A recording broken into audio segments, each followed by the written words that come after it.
नमस्कार, मैं हूं संजय शर्मा। आप देख रहे हैं 4 PM न्यूज़ नेटवर्क।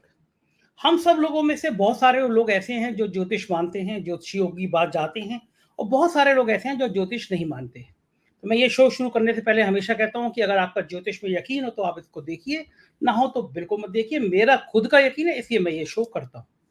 हाल-फिलहाल में ये हुआ ये कि मार्च के आखिर में राजीव राणे जी के साथ मैं शो कर रहा था।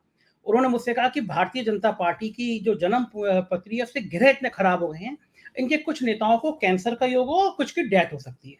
मैंने कहा भी नहीं, अरे राजीव जी शुभ-शुभ बोलिए, क्यों ऐसा क्यों बोल रहे हैं? बोले मैं नहीं बोला, ग्रह बता रहे हैं। और जब राजीव जी ने कहा उसके चौथे 5वें दिन सुशील मोदी का ट्वीट आ गया कि मुझे कैंसर हो गया। 8वें 10वें दिन मुरादाबाद के एक्स एमपी और प्रत्याशी की डेथ हो गई, हाथरस के एमपी की डेथ हो गई, एक और एमपी की डेथ हो गई। उसी प्रोग्राम में मेरे उसमें यूट्यूब पे पड़ा है, आप देख सकते हैं। उन्होंने कहा था एक सेक्स स्कैंडल खुलेगा और एक बहुत बड़ा घोटाला खुलेगा, दुनिया में बदनामी होगी। तो रेवन्ना आ गया और फिर कोविशील्ड का घोटाला आ गया। कल मेरी राजीव जी से बात हो रही थी तो मैंने पूछा कि कुछ सांसद इतने उग्र क्यों होते हैं। बात चल रही थी सुब्रत पाठक के ट्वीट पर। जब कन्नौज का चुनाव हो रहा था, सुब्रत पाठक के कई सारे ट्वीट ऐसे सामने आए जिसमें वो गंदी गंदी गालियां दे रहे थे। तो मैंने उनसे पूछा कि कोई नेता इतना उग्र कैसे हो जाता है कि वो अपनी मर्यादा भूल जाता है सार्वजनिक मंच पे। नेता का जीवन और सांसद का जीवन तो सार्वजनिक जीवन होता है। भीड़ के बीच में आप कैमरे चल रहे हो, गंदी गंदी गाली क्यों देते हैं? तो उन्होंने मुझसे कहा राजीव जी ने कि मुझे 24 घंटे का टाइम दीजिए, मैं गणना करता हूँ। तो उन्होंने गणना कर ली है और हम चलते हैं राजीव जी के पास, जानते हैं कन्नौज में क्या स्थिति है और सुब्रत पाठक इतने उग्र क्यों हो जाते हैं। बहुत बहुत स्वागत है राजीव राणे जी आपका। और राजीव जी, हम बड़े उत्सुक थे ये जानने के लिए, क्योंकि हर व्यक्ति का, जैसे आप मानव स्वभाव पे बात भी करते हैं, चर्चा भी करते हैं, सांसद बड़ा इंपॉर्टेंट होता है। वो संसद में लोकतंत्र के सबसे बड़े मंदिर में बैठता है, हम लोगों का भाग विधाता होता है। ये इतने उग्र क्यों होते हैं? सुब्रत पाठक के ट्वीट जिसपे मेरी आपकी चर्चा हुई, वो इतनी गंदी गंदी गालियां दे रहे हैं। तो क्यों सुब्रत पाठक इतने उग्र क्यों होते हैं? कारण क्या है उनके इतने उग्र होने का? देखिए, पहली बात तो बहुत अच्छी आपने एक टॉपिक मुझे दिया। सुब्रत पाठक मुझे एक ब्यूरोक्रेट के यहाँ मिले थे कुछ वर्ष पहले, होगा 2019 के बाद की बात है, हाँ कोविड के बाद की बात है। तो उन्होंने मेरे पास ये चांस रहा कि सुब्रत पाठक ने डायरेक्ट मुझे अपनी बर्थ डिटेल दी है। एक मिनट बताइए, ये आपको सब लोग मिल कैसे जाते हैं? आपको अडानी मिल गए एक आईएएस के यहाँ, आपको सुब्रत में पाठक मिल गया किसी अफसर के यहाँ, आपकी ये क्या, ये रैकेट क्या है? इतने बड़े बड़े लोग आपको मिल कैसे जाते हैं? ये भी एक ज्योतिष का कारण है कि मैं अच्छा। आपके दर्शकों को, दुनिया के लोगों को बताना चाहता हूँ। मेरे 9 ग्रह होते हैं ब्रह्मांड में, 9 के 9 ग्रह सूर्य के प्रभाव में। सूर्य का मतलब पॉलिटिशियन, सूर्य का मतलब ब्यूरोक्रेट्स। इसीलिए आप देखिए कि मेरी जो सारे कॉन्टेक्ट्स मुझे पॉलिटिकल और ब्यूरोक्रेसी में बहुत अच्छे खासे कॉन्टेक्ट्स हैं। और एक और चीज ग्रहों ने कैसे काम किया, जब मैं ज्योतिष आचार्य का कोर्स कर रहा था भारतीय विद्याभवन में, तो संजय जी मैं क्लास का मॉनिटर था। उस दौरान 7 आईएएस अफसर रिटायर्ड और वर्किंग मेरे क्लास में थे। तो मेरी वहीं से दोस्ती होना शुरू हो गई थी। तो मैं आज सुब्रत पाठक के टॉपिक पे आता हूँ। सुब्रत पाठक का 30 जून 1979 का जन्म है। ये उन्होंने ही बर्थ डिटेल स्वयं दिया था। तो दर्शकों को बताना, जो गाली देने की बात आती है ना, देखो मंगल जो है बेसिकली क्रोध का कारक है, सिग्निफिकेटर है, एसिड। मंगल जो है हमारा ब्लड का सिग्निफिकेटर है और एजिटेशन का, एक्साइटमेंट का भी है। तो वाणी के घर पे अगर मंगल की किसी की दृष्टि है, वो आदमी गाली जरूर देगा। तो अब सुब्रत पाठक की कुंडली में आप ये देखिए कि ये वाणी का घर है, ये वाला वाणी का घर है। अब ओके। वाणी के घर में इसमें इनका मंगल हालांकि यहाँ पर 9वें घर में बैठा है, शुक्र के साथ है, लेकिन इसकी चौथी दृष्टि शनि पे चली गई और शनि की तीसरी दृष्टि जो वाणी पे गई है। तो एक दिखा सिद्धांत, हाँ एक किताब और मैं ज्योतिष की बहुत अच्छी दिखाता हूँ, ये बृहद जातकम है, वराहमिहिर की बृहद जातक। इसमें एक हम्म। सिद्धांत दिया हुआ है, इसमें एक सिद्धांत दिया हुआ है कि अगर पाप ग्रह पहले से वो बहुत ज्यादा स्ट्रॉन्ग और डिवास्टेटिंग है, अगर उसको दूसरा पाप ग्रह देखे तो वो एक डबल मेलेफिक की तरह काम करता है, ज्यादा क्रूर हो जाता है। तो इसमें इनकी सुब्रत पाठक की कुंडली में क्या हुआ, मंगल एक क्रूर ग्रह, उसने शनि को दृष्टि दी और वो और क्रूर हो गया। और एक क्या चीज क्या है कि इनका शनि और राहु की डिग्री क्लोज डिग्री में है। तो ये आदमी बहुत ही गंदी भाषा बोलने वाला और लोगों के प्रति कभी भी अच्छे शब्द नहीं बोल सकता। हालांकि धार्मिक व्यक्ति है, लेकिन वो उसको एक चीज का भगवान ने सुख छीन लिया, इसको वाणी का दोष है। अच्छा, ये इसको बताइए, एक सेकंड रुकिए। ये थाने में घुस के एक बार पुलिस वालों को पीटा है, तो वो कौन सा ग्रह ऐसा है जिसमें ये थाने में घुस जाते हैं, पुलिस वो वालों मैं को पीटने लगते हैं? आपके अंदर देखिए, इनका बुद्ध भी जो है क्या नाम है, जो गुरु के साथ है, मैं इसलिए ये देखिए, चरित्र आपका देखा जाता है आपके चंद्रमा की कंडीशन से, आपका स्टेट ऑफ माइंड है ना, तो ये एक बहुत क्रोधी किस्म का व्यक्ति और शॉर्ट टेम्पर्ड है और बहुत ही कुटिल किस्म का व्यक्ति होना चाहिए। मैं सुब्रत पाठक से तो मेरी दुश्मनी नहीं, लेकिन इनका चंद्रमा भी पीड़ित है। तो चंद्रमा जो हमारा माइंड और इमोशंस का सिग्निफिकेटर है, अब वो राहु और शनि के साथ विषैला मन है इनका मन जो है विषैला है। इसीलिए जब अखिलेश यादव ने नॉमिनेशन फाइल किया तो याद होगा ना कि आपने इन्होंने ये कहा था कि भारत पाकिस्तान का युद्ध हो गया। अब बताइए इसमें भारत पाकिस्तान का लॉजिक क्या आ गया? भाई अखिलेश यादव अगर लड़ रहे हैं चुनाव, अपने प्रत्याशी का, अपने कंपटीटर का आपको सम्मान करना चाहिए, लेकिन आप ये भारत पाकिस्तान क्या कर रहे हो? वो भारत का ही है। सुब्रत पाठक की क्या औकात है जो है अखिलेश यादव के सामने? उसके पिताजी चीफ मिनिस्टर थे अखिलेश यादव के, और वो जमीन के नेता रहे। सुब्रत पाठक तो 4 दिन से ये राजनीति कर रहे हैं। लेकिन एक चीज आपके दर्शकों को बताना चाहूँ, सुब्रत पाठक बहुत बुरी तरह से चुनाव हारने जा रहा है। अरे क्या बात कर रहे हैं आप? कन्नौज में हार गए ये बहुत बुरी तरह। इसकी जो अभी सुब्रत पाठक की जो दशा है, राहु में बुध की दशा चल रही है। और मैंने आपको पता है, जब इसने मेरे से कहा था तो मैंने कहा सुब्रत पाठक जी आपके जेल जाने का योग है। अब जेल जाने का? सुब्रत पाठक जेल क्यों? सुब्रत पाठक के अंदर बहुत सारे केसेस इसके ऊपर खिलाफ केस दर्ज होंगे और ये हारेगा तो सही, बहुत बुरी तरह से हारने वाला है, क्योंकि इनकी दशा का जो संबंध है ना, वो राहु 12वें घर में बैठे हैं और बुध यहाँ पर है। 2 12 की एक्सिस में बन रही है, 212 एक्सिस में। मतलब राहु से अगर हम बुध देखे 12वें घर में, बुध से राहु देखे तो क्या नाम है, दूसरे घर में आते हैं। इसको 212 एक्सिस कहते हैं। तो सुब्रत पाठक इस चुनाव को बुरी तरह से हारने जा रहे हैं।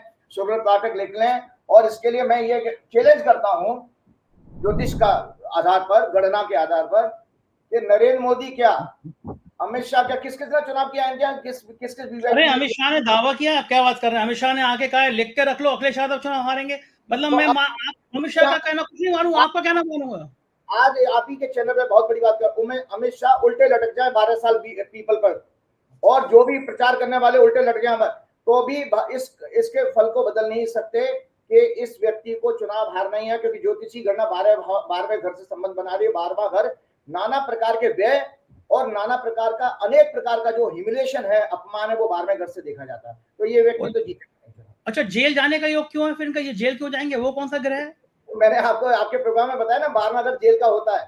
तो 12वें घर में ही उसके महादशा उसकी 12वें घर से संबंध बना रही है, और 12वां घर ही छापे का है। इसके बिजनेस के इंटरेस्ट भी हैं, तो बिजनेस के इंटरेस्ट में इसको छापे आपे, अगली जो भी सरकार आएगी इसकी फाइलें खुलेंगी और इसके लिए छापे कैसे पड़ जाएंगे? मोदी जी की सरकार आ जाएगी तो क्यों छापे पड़ जाएंगे? बीजेपी का ही है, बीजेपी मोदी जी की सरकार तो संभव ही नहीं है। मोदी जी संभव ही नहीं है, संभव ही नहीं है, संभव ही। कैसी बातें कर रहे हैं? मतलब लोग, मोदी जी कल भी कह रहे थे 400 पार। नहीं, वो मोदी जी के एक बहुत अच्छी बात आपने कहा ना, एक बीमारी आप दर्शकों को बताइए, मेडिकल एस्ट्रोलॉजी है, मेडिकल एस्ट्रोलॉजी की किताब है। तो आप देखिए, एक बीमारी है साइकोलॉजिकल डिसऑर्डर, उसको कहते हैं ऑब्सेसिव, दर्शक विद्वान है हमारे, सब समझ जाएंगे, ऑब्सेसिव कंपल्सिव डिसऑर्डर, ओसीडी कहते हैं। एक आदमी लगातार कोई एक ही चीज को बार बार करता है। जैसे अगर आपको हाथ, ओसीडी है, और अगर आपको ये लग गया बैक्टीरिया हो जाएगा तो आप बार बार हाथ धोते रहोगे। बहुत सारे बच्चों की भी प्रॉब्लम आती है, या कोई बहुत सारे लोग होते हैं जो लिफ्ट में चढ़ने से डरते हैं। मतलब एक कार्य को करने में आपको बार बार डर महसूस होगा या बार बार रिपीट करोगे। तो ये इसकी डेफिनेशन क्या दी है मेडिकल साइंस में, इस बुक में भी दी है, a psychological disorder, excessive thoughts, obsessions that lead to repetitive behaviours, compulsions. Obsessive compulsive disorder is characterized by unreasonable thoughts and fear, obsessions that lead to compulsive behavior. तो नरेंद्र मोदी जी बार बार झूठ क्यों बोलते हैं? क्योंकि उनके बारे में बार बार उनके ये थॉट आते हैं बार बार इस चीज को, वो उनको खुद को याद नहीं रहता कि उन्होंने पिछले प्रोग्राम में क्या कहा या पिछली रैली में क्या कहा, और उनको ये पता ही नहीं होता कि उन्होंने बांसवाड़ा में, जो राजस्थान में हिंदू मुसलमान की बात सबसे पहले उन्होंने हेट स्पीच दी, और बनारस में जाके रो रहे हैं। तो उनको खुद को नहीं पता। एक तो उनकी मेमोरी भी वीक होती जा रही है। रोते क्यों? अच्छा ये बताइए, प्रधानमंत्री रोते क्यों? ये क्या कारण होता है? ये भी कोई ग्रह होता है? प्रधानमंत्री इतना मजबूत आदमी होता है, वो रोता है, बड़ा तरस आता है। हालांकि मैंने उसको उनके रोने से पहले पूछा था अपने शो में, पूरा चुनाव निकला जा रहा है, प्रधानमंत्री रो नहीं रहे हैं। मुझे बड़ा हैरानी थी। वो तो प्रधानमंत्री मेरी बात रख ली, दूसरे तीसरे रोने लगे वो, लेकिन मुझे बड़ा खराब लगता है वो रोते नहीं। लेकिन रोते क्यों है वो? मतलब समझ में ये नहीं आता। भगवान कृष्ण गीता में, गीता के चैप्टर 16 में राक्षसों के गुण बताए हैं। तो राक्षस, आप तो कुछ भी बोल देते हो, मतलब राक्षस कैसे हो जाएंगे वो? केन प्रकार है उसमें राक्षस जो है ना, एक पाखंड की उनके अंदर कला जरूर होती है। तो भगवान गीता के 16वें चैप्टर में कहते हैं, hypocrisy arrogance, pride, anger, sternness and ignorance or without wisdom. Hey Arjun, these are the mark of him who is born with राक्षसी गुण. तो ये जो उनके गुण है ना, ये बेसिकली पाखंड की श्रेणी में आता है कि आपको पाखंड करने की जो है हैबिट पड़ चुकी है. तो वो पाखंड आप होता क्या है कि वो इनकेश कर रहे हैं. और दूसरी बीजेपी की चंद्रमा की महादशा चली है और इनका चंद्रमा, नीच का चंद्रमा इमोशन और टीयर ग्लैंड का कारक भी होता है. जो मून होता है वो हमारा टीयर ग्लैंड का कारक होता है. हमारी आंखों में आंसू किसी के जल्दी आएंगे अगर उसके 5वें घर से संबंध होगा. मोदी जी की कुंडली तो मेरे पास है नहीं. तो एक तो चंद्रमा की दशा भारत की भी है और बीजेपी की भी है. तो ये मोदी जी पब्लिक के इमोशंस को इनकैश करने के लिए उनके दिमाग में थॉट चलता है कि थोड़ा सा रो दो तो शायद पब्लिक उनकी बातों पे विश्वास कर लेगी. आपको पता है कि जब जो कमजोर आदमी होता है, एक तो वो दूर खड़ा होकर, आप देखो पतला दुबला आदमी हो और झगड़ा हो जाए तो दूर खड़ा होकर गालियां देगा. गाली देने के बाद में अब जब भी अगर गाली देने से भी काम नहीं चला फिर वो रोना शुरू कर देगा पब्लिक की सिंपैथी लेने के लिए. तो ये मोदी जी के साथ हो रहा है. एक और मोदी जी को बीमारी है, मानसिक बीमारी, जो मैं कहता हूँ क्या मोदी जी मेगलोमीनिया. नहीं तो वो इसलिए मैं बता रहा हूँ क्योंकि दर्शक उसको लिंक कर सकते हैं. मेगलोमीनिया बीमारी क्या है? It is a mental disorder or condition in which a person has an exaggerated belief in their own power or importance. अर्थात अहंकार के मद में डूबकर अपने आप को सर्वश्रेष्ठ समझना. मोदी जी समझते हैं कि मैं रो दूंगा, थोड़ा सा एक्टिंग कर दूंगा तो पब्लिक. जेपी नड्डा उनको देवताओं का देवता कहते हैं, चंपत राय विष्णु जी का अवतार कहते हैं और आप उनको देव क्या कह रहे हैं. तो क्या कि ये भी ऐसे ही लोग हैं. आपके दर्शकों को मैंने आपको पता है, आप पिछले प्रोग्राम में जो स्टोरी सुनाई थी गधे और उल्लू की, उसका मतलब क्या था भाई? जहां पर गधा बेसिकली एक भोला जानवर है.